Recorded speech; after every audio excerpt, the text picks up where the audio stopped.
Directorate of Enforcement (ED) Imphal Sub-Zonal Office has issued second Provisional Attachment Order (PAO) attaching assets worth 33.66 crore rupees in connection with alleged large-scale investment fraud involving MS Birla Emporium Private Limited, MS Era Finance Private Limited and their director Yumnam Irabanta.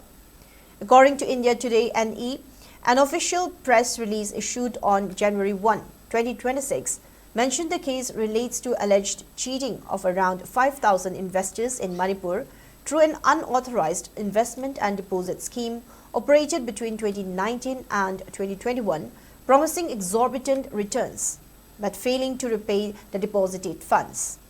ED initiated the investigation based on an FIR registered by CID Crime Branch Manipur under relevant sections of the IPC.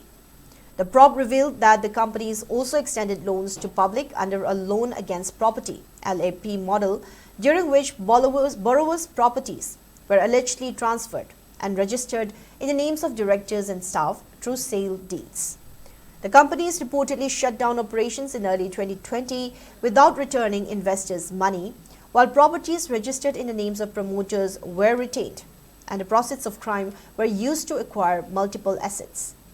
ED stated that it had earlier provisionally attached movable and immovable properties worth 28.02 crore rupees and filed prosecution complaint before the special PMLA court Imphal East on June 6, 2025.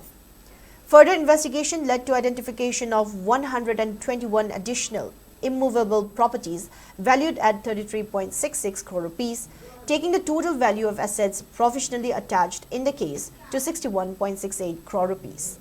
The agency said further investigation into the matter is ongoing.